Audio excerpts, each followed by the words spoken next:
Amore.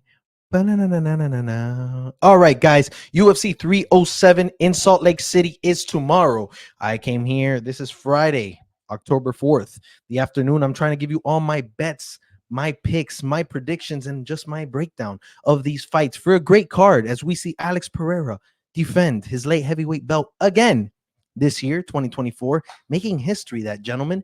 And we have two title fights. We also have Raquel Pennington taking on the lovely, and I'm being very sarcastic when I say that, Juliana Pena. And yeah, let's break it down. And if you're new here, go subscribe to my Instagram as well. Leave comments. Let me know what you think. I'm the MMA Casual. Court McGee versus Tim Means. This is two drunk uncles at a barbecue who had a disagreement and they're going at it. I mean, guys, this is Decline Central. These are guys on their way out, losing streaks. This is not an interesting fight. And one thing I want to point out from the start of this video is that when you watch other people's breakdowns, I've seen a lot of videos. I like to see what other people are saying. I read about the UFC. I'm in the community. One thing I see everybody saying is elevation, right? Salt Lake City, it's going to be elevation. We've seen that affect fighters, or so it seems. So I think it's relevant. I don't think it's the most relevant thing in a fight. You know, if you have someone with sus cardio, I think it's worth mentioning. Other than that, we're dealing with professional athletes. So it's very dependent on fight style and history of cardio, right? Or maybe even a poor weight cut. But I see a lot of people mixing that point in a lot of fights that don't really need to. So I'm going to be frank with you. I'll be clear. Court McGee, Tim Means. Guys, Court McGee's shooting. I need to take this fight to the ground. Tim Means, on the other hand, in my opinion, and I think most people's opinion, is a dominant striker in this matchup. He will have the edge. He is the favorite to get something done on the feet. Now, the question is he going to be able to stop the takedown from Court McGee? Right? Because if Court McGee is able to take him down and have a good amount of control time, we know how that decision is going to look. However, I personally think that Tim Means is going to have great output. I think he's going to be able to stop Court McGee, his takedowns. And ultimately, I think Tim Means wins in decision. I don't hate a Tim Means knockout bet at plus 275. And this is a new layout, guys, where I'm able to show you ESPN's odds. Not the ones I use, but I think it's relevant while we're talking about betting. So I like that. Under 2.5 rounds plus 155. I also think there's some value there because there's a good chance of Tim Means finishing this fight. And if you want to talk about elevation, we're talking about two older dudes. We're talking about, the opportunity, right, for a finish here. We're looking at a mess of a fight. And if you're me, I personally am staying away. I'm giving my prediction. I think Tim Means wins this fight. I think he has the output. I think he's the better striker, but I don't like it for betting. And I'm being honest with you. I think I'm staying away from this fight. I don't even know if I want to watch this fight.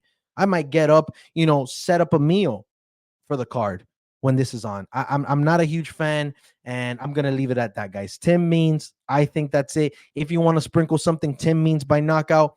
And if you want to do the under 2.5 just to get some plus money, I don't hate it, but I'm staying away from this one, guys. But Tim Means is the pick. Next up, Carla Esparza, Tisha Pennington. Used to be Tisha Torres, guys. And a fun fact here, well, number one, Tisha Pennington, for those of you who do not know, is Raquel Pennington's wife. That's where she gets her last name. But Tisha Torres and Carla Esparza were actually together on The Ultimate Fighter when they were opening the strawweight division in the UFC. And I'm talking probably 2014, 2015. And I am going based off my memory because I remember watching that season. I was very interested in that season. You had Angela Hill, Felice Herrig, and a lot of others who came up in the sport around that time. So I remember these girls very much so. And, we know Carla Esparza, two-time champ, wrestler, dominant. And then you have Tisha Pennington, which in my opinion has had better longevity, even though Esparza's actually won the belt. I think Tisha Torres is more of herself in the last 10 years than Carla Esparza is, right? And Carla Esparza is coming off quite the layoff, just had a baby.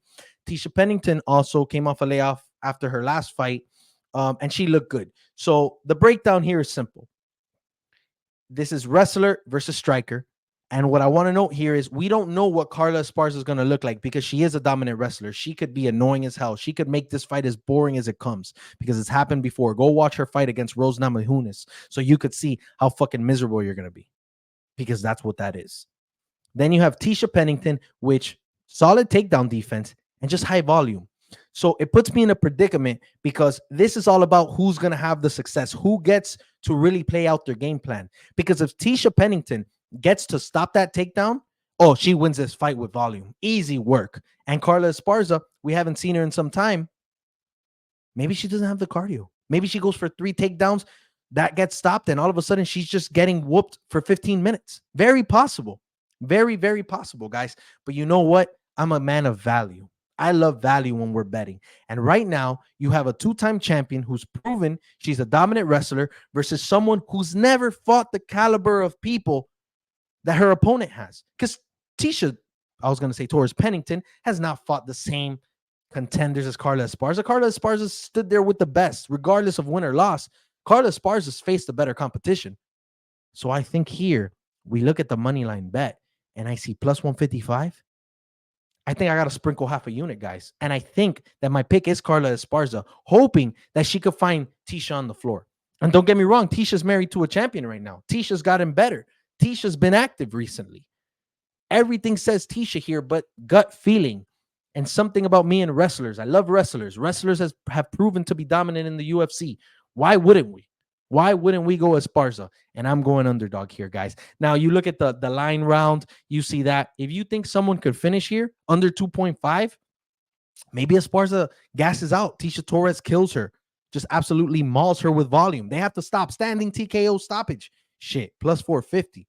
That's a line right there. Fight to not go the distance, plus 375. I say if you're going to go, if you don't think you go the distance, I think you go under 2.5 rounds and you have some value there. But I like Esparza money line. And yeah, that's my pick, Carla Esparza. That's my first dog of the night. And you're going to see quite a few of those here. And guys, I'm trying to be honest with you. I want to give you my prediction. And I don't want to be wishy-washy because that's something that I've noticed a lot of people do. And I've done it before when I go back and watch some of my videos or predictions. Sometimes I'm like, oh, but this could happen. But this, because I want to tell you what I'm thinking. I want to give you all my possibilities, but I want to give you a secure, this is what I think is going to happen. The possibilities are endless. It's fighting, but this is what I stand with. And that's what I'm trying to do better in my videos. Guys, Ryan Spann, negative 245 favorite against OSP plus 200. Guys, OSP's washed. Yes, he's coming off the win against Kennedy Nzechukwu, but I don't know, man. I don't care about your experience. I don't right now. You're facing Ryan Spann, and Ryan Spann is proven to be dangerous. 18 out of 21 wins are finishes. 6 are knockouts. But 18 finishes as a professional, that's huge. These are big boys. Ryan Spann is freaking huge, and I love him to win this fight. However, I do not like negative 245. If you make, if this narrows out a little bit, I say you go Ryan Spann money line and you throw him in a parlay. But negative 245, that's when I have a little bit of doubt because OSP can pull something out of the hat.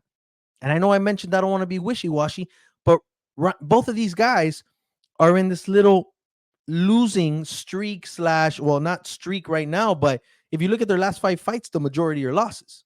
So although I do like Ryan Spann here, I do have my doubts. So I don't like negative 245 for money line. But now when we break it down, we go down the line. By knockout, negative 120. I don't like that either. By submission, 550. We could dabble, but OSP could hold his own. OSP could submit him himself. So I think round lines is where we find some value in when I look at it. Fight to go the distance, 270. And then bingo. Total rounds over 1.5. Guys, I'm staying away from betting in this fight. But if I had to put a bet, if I had to throw in a parlay, if I had to do something, over 1.5 rounds. I'll go far enough to say these gentlemen, if OSP is able to take down Ryan Spann, that round's going to end that way. I do believe that. And I just like the round line. I don't like the under. I like the over. 1.5 rounds, and that's the only thing I think I'd touch. If you're a big OSP guy, if you see something I don't, or if you feel something I don't, he has great value in everything over there. Finish, sub, knockout, money line. I mean, if you're an OSP guy, I'd definitely sprinkle. But my prediction is Ryan Spann, and because of that, I am not betting OSP. I don't even want to sprinkle a thing on him. Next up, Cesar Almeida, Potieria, whatever. I can't pronounce his name. Don't get mad at me. Don't hurt me. Anyway, Cesar Almeida, negative 400 favorite versus plus 300 for Ihor. No. What are we doing? This is a striking match, guys. This is going to be straight striking. Somebody's going out, and everybody tends to think Cesar Almeida is going to put out Ihor. Now, I will say, prepping for Cesar Almeida, someone like Ihor who likes to strike, he better crisp up his striking. But I think you have to introduce wrestling.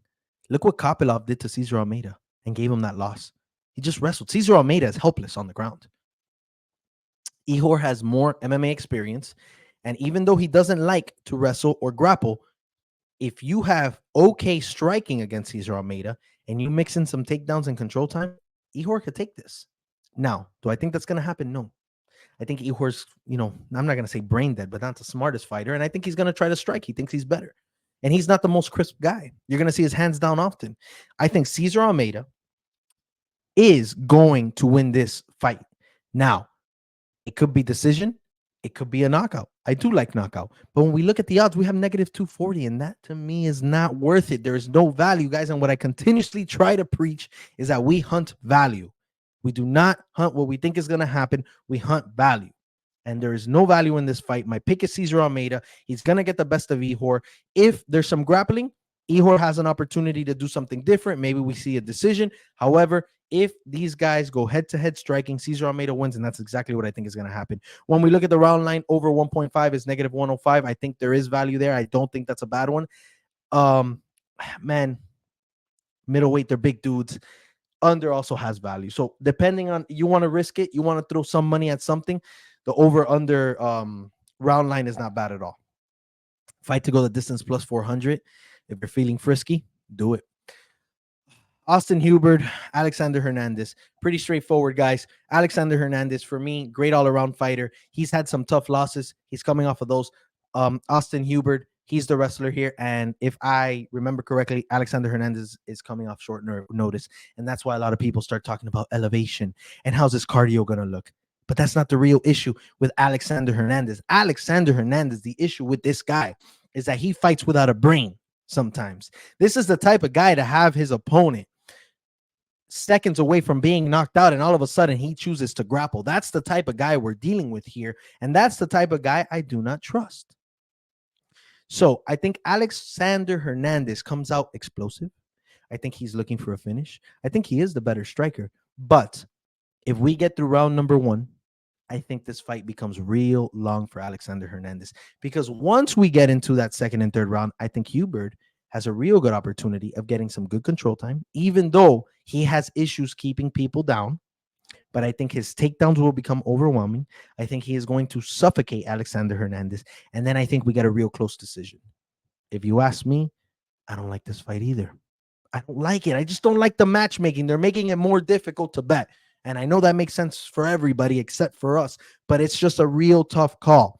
Because we're talking about cardio. We're talking about someone coming in at last minute. And then we have that striker versus wrestler, which you guys know I lean towards wrestler.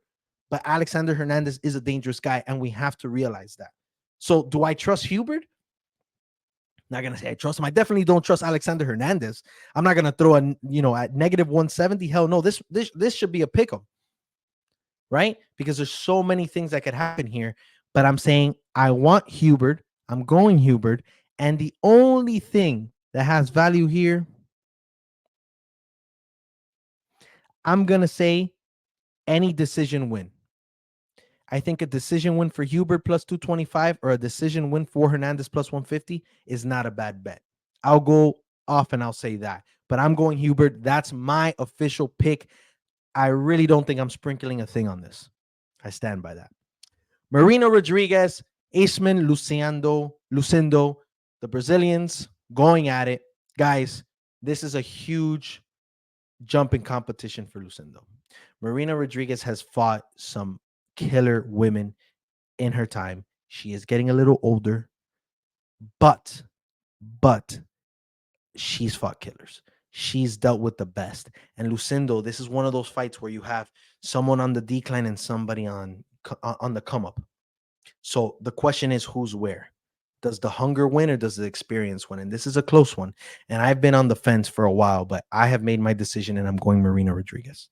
I think Marina Rodriguez is going to get the best of Lucindo. Lucindo is going to want to close the distance and she's going to want to grapple. But Marina Rodriguez is a great striker. And she's proven that time and time again. And I think when Lucindo's trying to close that distance, or when she makes the decision to strike a little bit, the Marina Rodriguez counter striking, her distance control, and her volume is going to be the difference here. I like Marina Rodriguez here. I think an underdog bet money line is solid enough for me. You want it by points. Chances are it'll happen by points. You get the 215 over 2.5 rounds, negative 380. No value there. Fight to go the distance, negative 300. I don't like it. If you're on the Lucindo side, which a lot of people are, man, you could sprinkle whatever the heck you want and it makes sense except for money line. If you think she's gonna find a way on the ground, or you think she finds a sub plus 1,000, shit, that's value there. But the value lies on the Marina Rodriguez end. And to be honest with you, I just think she's the better fighter here. Lucindo hasn't been tested. To me, that's enough. If you haven't been tested, you haven't proven yourself. Marina's been tested. It's my pick. So that's another dog I'm going with. So I think we have 3 dogs out of 6 fights. Whoo, good chance of disappointment here, guys. Gonna lose some followers and subscribers, but it is what it is. Stephen Thompson, Joaquin Buckley. Man, I love Stephen Thompson. He has one of my favorite fights of all time, and it's against someone else who's on this card, which is Kevin Holland. If you haven't seen that fight, go back and check it out. That's a freaking fight. Kevin Holland, of course, not using his brain like usual, but I'll break that down later. And he decided to strike with Stephen Thompson. Now, we have the up-and-comer, Joaquin Buckley. If you ask me, I believe a little overrated. I hate to say it. I like the guy, good personality, fun to watch. However, I think his athleticism and power and that's what makes him him. So Stephen Thompson getting older, but looks as fresh as ever. And one thing I'm going to say for him, and one thing I say later in this video for sure about another fighter I'm going to talk about, is I don't think you should be, declining in the sport happens fast. And I don't think we should say you're on the decline till we see it happen. Right. And Stephen Thompson has not led us to believe he's declining. He beat Kevin Holland. He's gone to war. He lost to Shavkat Rakhmonov, which, come on, an up-and-comer who's potentially going to be champion. He's looked good.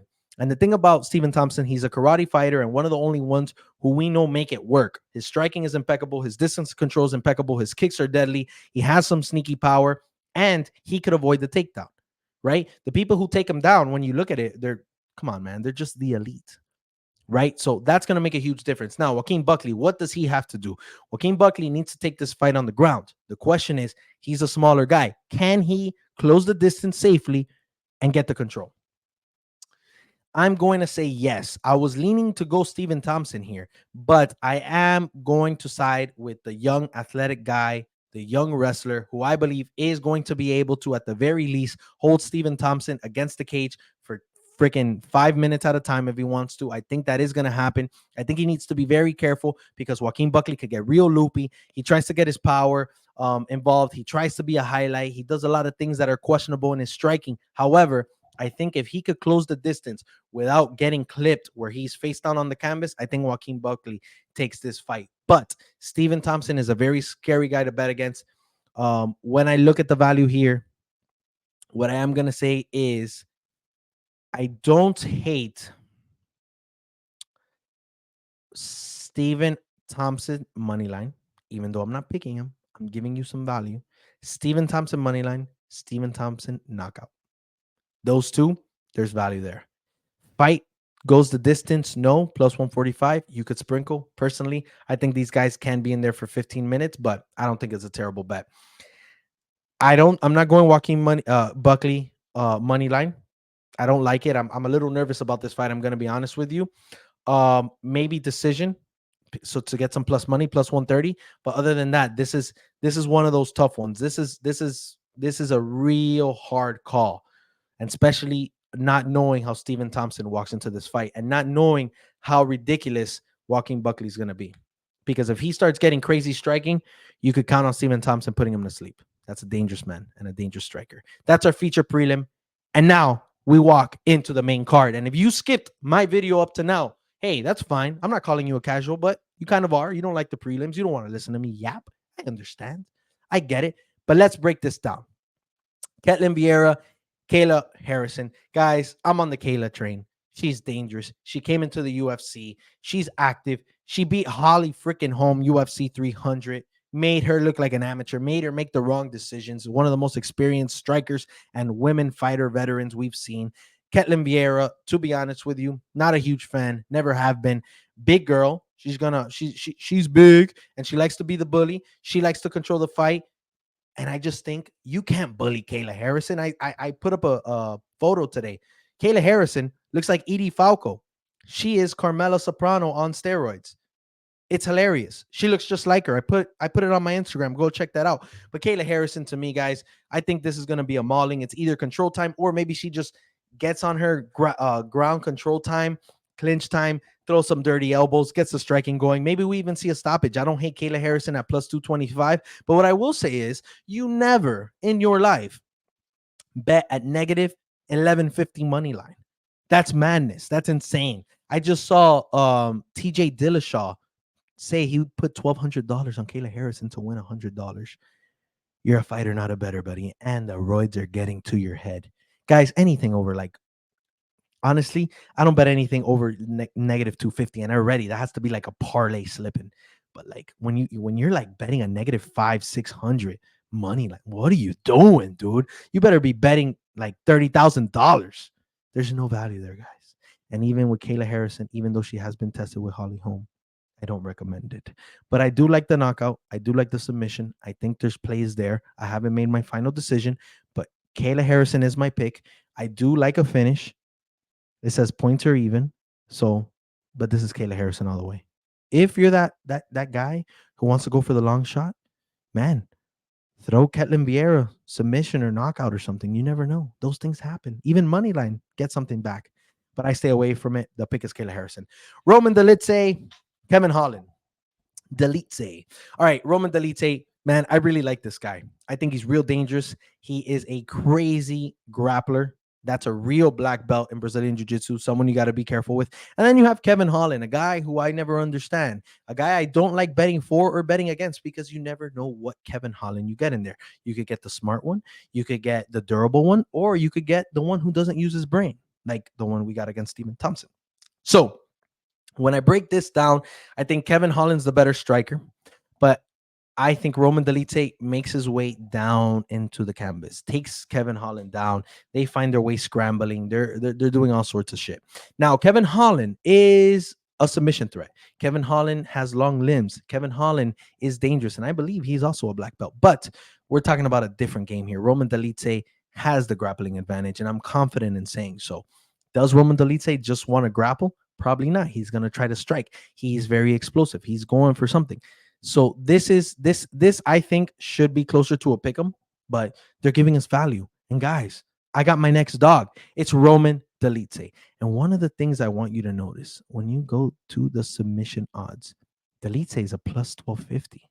Kevin Holland's plus 700. That's nuts. That's nuts. If somebody submits somebody, it's Dolidze submitting Kevin Holland. I do not see a world where Kevin Holland submits Dolidze, to be honest with you. I don't see that happening. You never know. Someone, gets wobbled on the ground. All of a sudden, you're in some sort of darce or something. You never know. But I think Roman Dolidze is going to find this win. And I love money line. It's plus money, plus 130. A parlay, throw him in there. But if you want to sprinkle half a unit on submission, I think it's worth it. Do I think somebody's getting slept? Not necessarily. We look at the round line. Over 2.5 is negative 210. You want to sprinkle a parlay. Under 2.5 is plus 165. If you think someone's getting finished, which I do think it's very possible. I think that's not bad, but I love money line here. I think Roman Dolidze is a clear winner. I hate betting against Kevin Holland, but I also don't like betting for him. I like Roman Dolidze. I think he's going to stick to a game plan. I hope he doesn't get into silly striking exchanges because we have seen that before. Kevin Holland's the wrong guy to do that with, so let's see. And Kevin Holland's chin has been a little recently, so I don't know. I think Kevin Holland money line or him as a favorite is a setup, so I'm staying away. Jose Aldo, Mario Bautista. Guys, we're going back-to-back dogs. The King of Rio, I love him. I always have. The guy, I'm not going to say is disrespected. He should have gotten a rematch after being champion so long and getting slept in 6 seconds. He obviously got caught. He should have fought the featherweight. He should have been fighting for the title after he got knocked out by Conor McGregor. He didn't. He comes back for another run. Bantamweight division is an absolute killer. He retires, comes back, and he still looks good. What is up with this guy? I don't know. Honestly, his longevity is crazy. I think that might be the best fighter we've seen as far as longevity goes, Jose Aldo. He looks as fresh as ever, but he has a tough test against Mario Bautista, who's a great all-around fighter. When we break this down, what I would say is that both of these guys are great all-around fighters. So what happens? What are we thinking? A lot of people are saying, hey, Jose Aldo's only getting older. This is where I come in and say what I said before. You're young and active and looking good until proven otherwise. I haven't seen him decline. Look at the fight against Merab Dvalishvili, which was about 2 years ago. He stopped Merab Dvalishvili from taking him down 28 times. Merab won the fight. He had control time, clinch time. But that's someone who just won the belt in a dominant fashion, taking down the champion constantly, and he couldn't do it to Jose Aldo. So now what that leads me to believe is I think Mario and Jose are going to be striking. And who do I think it mixes it up better? Who has the Muay Thai? Who has the leg kicks? Who has the speed? They both have speed, but Jose Aldo's just slicker. And I think his experience comes in. And guys, I'm going back-to-back dogs. I say Jose Aldo money line. Jose Aldo by points plus 185 if you want a little more cash. I love that. I think this does go to decision. Nobody's getting slept here. And if by any chance I see the best featherweight of all time slept, I'm going to cry. And I'm doing a fight companion. You're going to see me cry. You're going to see it because I will. Mario Bautista's a tough guy. So I am expecting a tough fight, but I do like Jose Aldo here. I'm pretty confident in my pick until proven otherwise. If he comes out, starts looking slower, he's declining, then I'm going to do my usual because I don't usually side with the older guys. I really don't. But in right here, I'm giving him the benefit of the doubt. He's looked great. I like him by points and I like money line. If you want the decision fight to go the distance -270, I really don't see anybody getting finished. I don't like the round lines. It's not enough value. I think you go Jose Aldo money line or him. By points. It's that simple, straightforward. Last two fights, guys. Women's bantamweight title fight. Juliana Pena. I don't want to spend a lot of time here because it upsets me even seeing her name here. I can't stand Juliana Pena. There are fighters you don't like. There's personalities you don't like. There's fight styles. I can't stand anything about Juliana Pena. I was supposed to watch some videos because I like doing breakdowns. I like seeing them fight other opponents, just to, tendencies, things I like to talk about. Juliana Pena, the only fight I saw was the second fight against Amanda Nunes, where she got beat for 25 freaking minutes. And she got dropped a few times, and she looked terrible, and she was bleeding and bumpy and bruising. I loved it. It was the best 25 minutes I've had all week. I got to go watch it after this video, just because I really cannot stand her. There's something about her. She's such a good heel. She is so unlikable that I think the UFC wants to put her in a championship spot. I'll say that. The UFC loves Juliana Pena because you can't stand her. You just want to talk about her and talk bad about her. But I'm going to give the edge to Raquel Pennington. She's active. She's constantly been fighting, which means active. So I don't know what I'm saying. Juliana Pena has not. She's coming off like a 2-year layoff. She's only getting older as well. Skill to skill, Raquel Pennington, to me, is a pretty complete MMA fighter. I don't know where Juliana Pena is really going to find an edge, especially coming off a layoff. I think Raquel Pennington's ready. I think she's composed. I think this is a boring fight. I think we probably go 5 rounds, but I'm going Raquel Pennington. And I'm not being biased because a part of me was like, man, Juliana Pena, there's a chance, but the line's a little too narrow for me. I don't like Juliana Pena here. I like Raquel Pennington. Like I said, I think she's the more complete fighter and the active fighter. I think they match up pretty well. 2 years ago, I think they match up well as well. So, fight to go the distance, -240. Total rounds, over 4.5, -270. Guys, not enough value for me. If you think there's a stoppage here, doubtful, but you never know. A sneaky submission by either of these girls. It could happen. Maybe a TKO. Under 4.5 plus 200, I like it. I might do it. I might take the risk, even though I think this is a boring fight. I don't think these girls are used to finishing anybody. And Juliana Pena proves she's durable as shit. Raquel Pennington's durable as shit.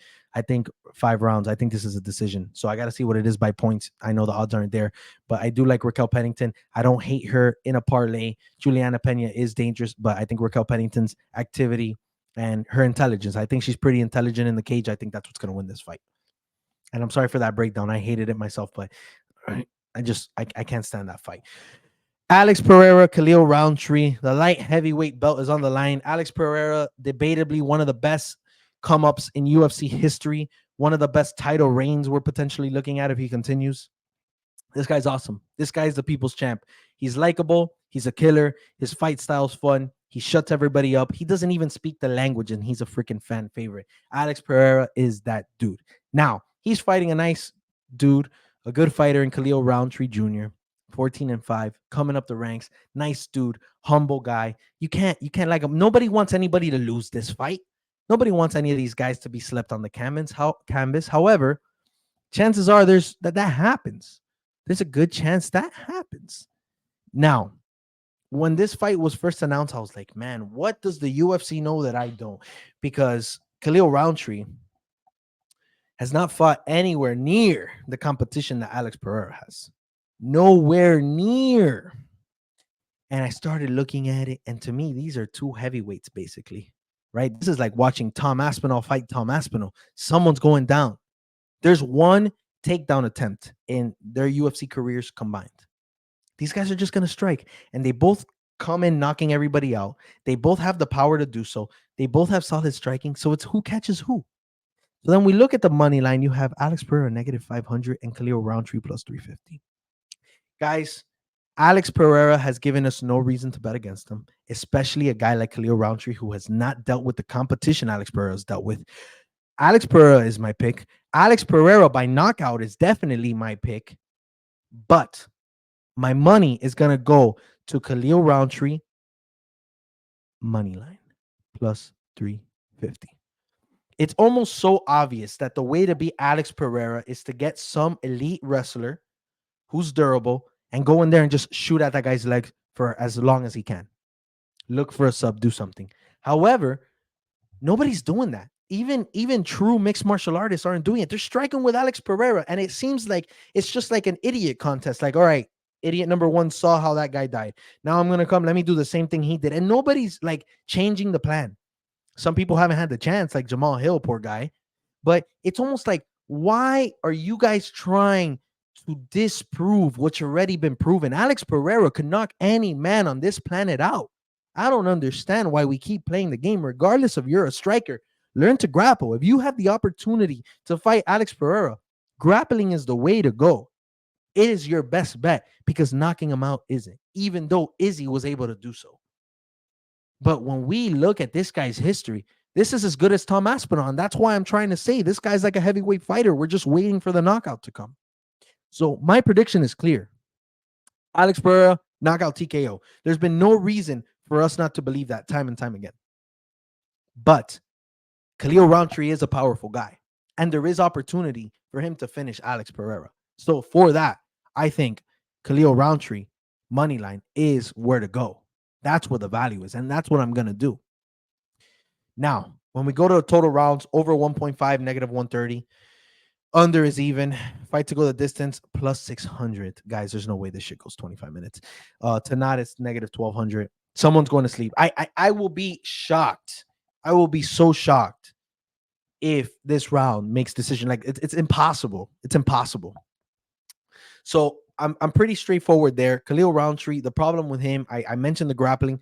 He's just not a grappler. And that's not something you learn in a few weeks. Like, he wants to strike with you because he trusts his power.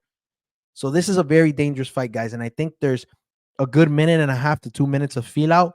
And then when that distance is closed, it's either an overhand right or that nasty calf kick to left hook and someone's going out. It's so straightforward. I mean, it's history time and time again. I don't know what else to say. I gave you the value, but the pick is the pick. I have to go Alex Pereira. There's a part of me that wants to say Khalil Rountree, but there's no evidence behind it. The competition, the history, it just makes no sense. Khalil Rountree has not dealt with the people Alex Pereira has. And I would argue to say that this was a gift from the UFC for Khalil Rountree.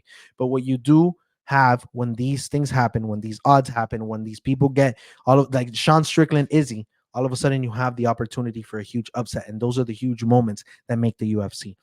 So the UFC gave Khalil Rountree the opportunity to not only become champion, but give us an oh shit moment if he knocks out Alex Pereira. And I think the UFC might lean towards that. I think that that's crazy to see this guy come up the way he has and all of a sudden tumble to someone like Khalil Rountree who hasn't dealt with the competition like him. So, guys, that's my breakdown. I tried to do my best with the bets. This is a tough card, guys. Be very careful where you sprinkle, where you don't.